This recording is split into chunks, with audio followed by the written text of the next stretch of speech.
पूज्य संतगण, सम्मानित अतिथिगण, सामने उपस्थित वंदनीय मातृशक्ति, सज्जन शक्ति, आप सभी के श्री चरणों में बारंबार प्रणाम करता हूं। ऐसा लग रहा है हिंदू जग चुका है।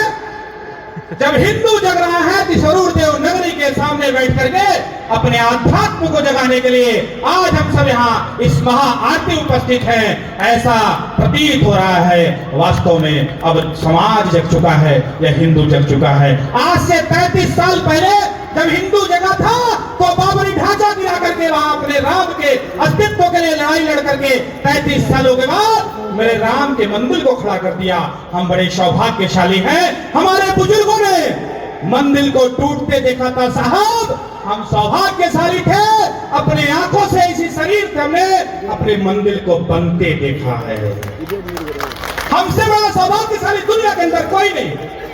अभी मैं देख रहा था कुछ दिन पूर्व उस पश्चिम बंगाल के अंदर कोई बाबरी मस्जिद बनाने के लिए ईंटें रख रहा था। मैं यहां से कहना चाहता हूं, यह देश रघुवर का है, यह देश बाबर का नहीं है।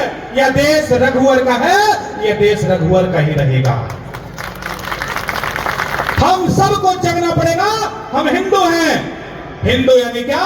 सर्वे भवन्तु सुखिनः, सर्वे सन्तु निरामयाः, सर्वे भद्राणि पश्यन्तु मां कश्चित् दुःख भाग् भवेत्। यह हिंदू सभी के सुखों की कामना करता है, सभी के निरोग रहने की कामना करता है। अहिंसा परमो धर्म सिखाया तो जाता है साहब। अहिंसा परमो धर्म के आगे है धर्म हिंसा तथैव च। जब अहिंसा होगी, हमारे धर्म के ऊपर अहिंसा हिंसा होगी, तो ये हिंदू धर्म समाज सोता नहीं है, जग करके सिंह बन जाता है। और जब दहाड़ मारता है तो बाबरी जैसे ढांचे नीचे गिर करके हमारे भगवान राम का मंदिर खड़ा होता है। इस नाते बार बार कहते हैं हम, इस जाति पात की करो विदाई, हम हिंदू हिंदू भाई भाई। इस भाव को मन के अंदर जगाना पड़ेगा। मैं बार बार कहता हूं, राम को तो हम सब मानते हैं साहब, लेकिन राम को सिर्फ मानने से काम नहीं चलेगा साहब, राम की मानना पड़ेगा। मेरे प्रभु राम ने दुनिया को बताया है, जब सबरी माता के घर जाकर के सबरी के जूठे पैर को खाया तो दुनिया को बताया कि इस देश के अंदर जाति पाति नहीं था साहब। 1000 वर्षों की आक्रमण, ये जो आक्रांत आए जाति पाति को लेके आए, लेकिन मेरे प्रभु राम ने जाकर के सबरी का जूठा पैर खाया। हिंदवः सोदरा सर्वे न हिंदू पतितो भवेत्, मम दीक्षा हिंदू रक्षा, मम मंत्र समानतः। हम सभी हिंदू हैं, हम कोई पतित या पापी नहीं है। हमारी जो रक्षा है वह हिंदुओं की रक्षा है।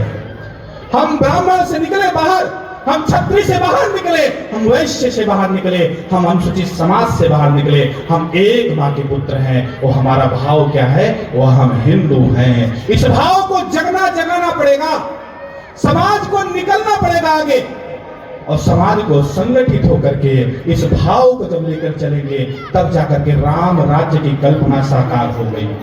उस भगवान राम के राज्य के अंदर कोई जाति पात नहीं था, कोई ऊंच नीच नहीं था, कोई अमीर गरीब नहीं था, सब समभाव की दृष्टि से उस राज्य के सेवक थे।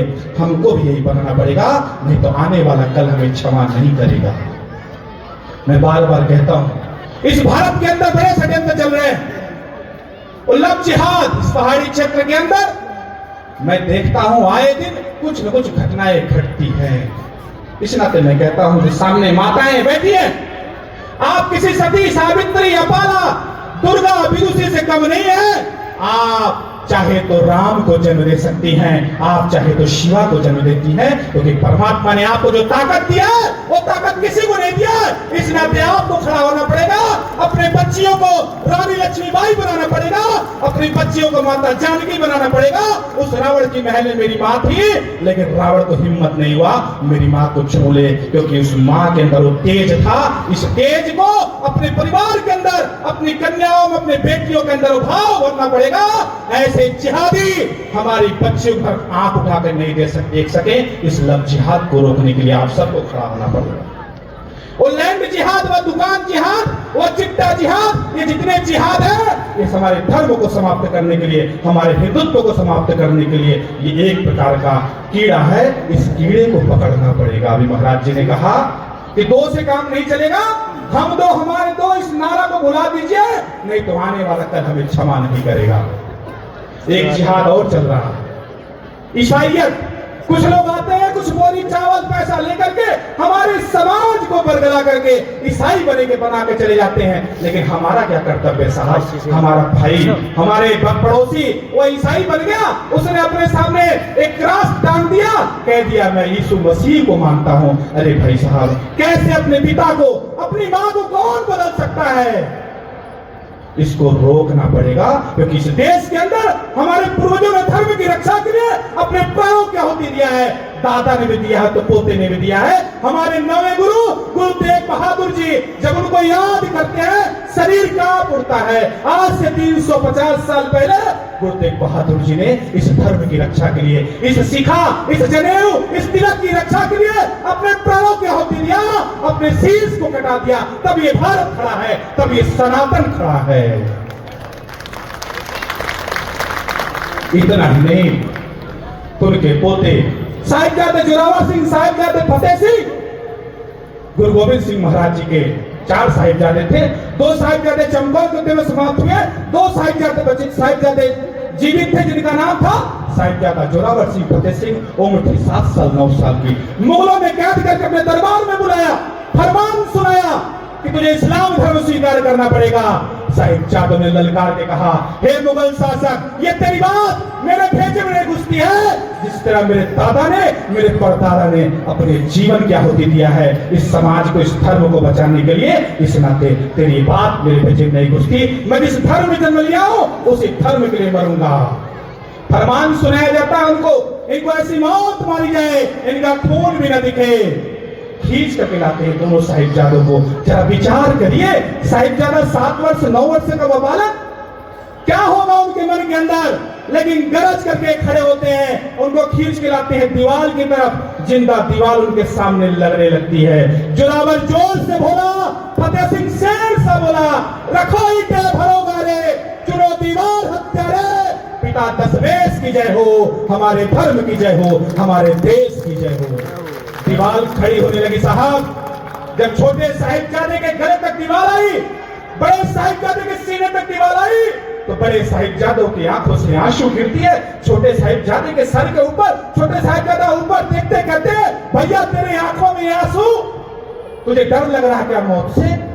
बड़े साहिबजादे ने कहा, नहीं, इस नाते नहीं रो रहा हूं कि मेरे सामने दीवार खड़ी हो रही है, इस नाते रो रहा हूं काश मां के पेट से छोटे बेटे के रूप में जन्म लिया होता, ये दीवार आज मेरे गले को छूती तो मेरे आंखों में खुशी के आंसू होते। उस हिंद की दीवार में हमारे साहिबजादे उस गुरु परंपरा के लाडले चुनवा दिए। किस लिए साहब? इस सनातन को खड़ा करने के लिए, इस तिलक जनेऊ की रक्षा के लिए अपने प्राणों को न्यौछावर कर दिया। तब ये भारत के अंदर ये आध्यात्म की पुकार पूरी दुनिया के अंदर सुनाई दे रहा है। तभी कोई गया गुरु गोविंद सिंह महाराज जी के पास और कहा, आपका पूरा परिवार समाप्त हो गया। और गुरु गोविंद सिंह महाराज जी कहते हैं, देश धर्म के वास्ते वाद ये सुविचार, 4 मरे तो क्या हुआ, जीवित कई हजार, उन हजारों में हम सब भी हैं। अपने भाव को बदलना पड़ेगा। धर्मो रक्षति रक्षणः, धर्म की रक्षा के लिए आप सबको धर्म प्रेमी बनना पड़ेगा। जिस दिन धर्म प्रेमी बन जाएंगे उस दिन भारत भव्य होगा, दुनिया के सबसे नंबर 1 शीर्ष पर विराजमान होगा। हमारा कर्तव्य क्या है? इस कर्तव्य को पहचाने हम। अधिकारों की बात तो सब करते हैं साहब, लेकिन कर्तव्य की बात करना पड़ेगा। आज सनातन जग रहा है, आज आध्यात्म जग रहा है, आज पूरी दुनिया भारत की तरफ देख रही है, क्योंकि भारत कभी किसी पर आक्रमण करने के लिए नहीं खड़ा हुआ।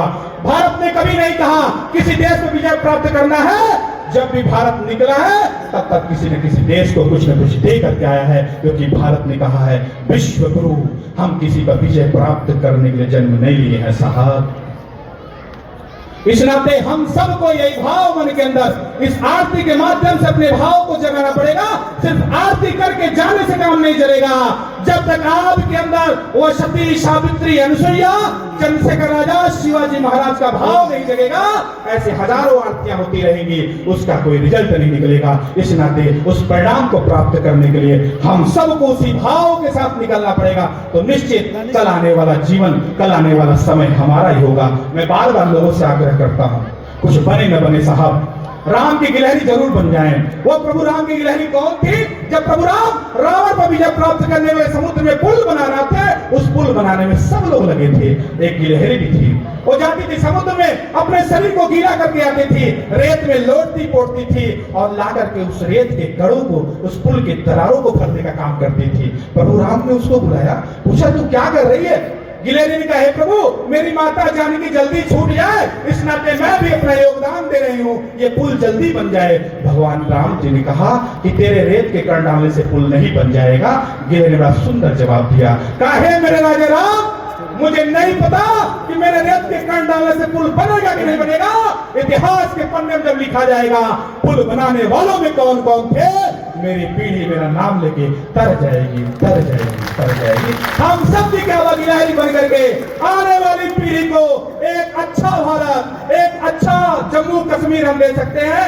ऐसा मन के अंदर भाव लेकर के इस आध्यात्म की नगरी से हम सब जाएंगे तो मुझे लगता है हम सब का कल्याण होगा। एक बार हमारे साथ आप पीछे पीछे बोलेंगे, भारत माता की जय श्री राम, जय श्री राम, नमः पार्वती पते।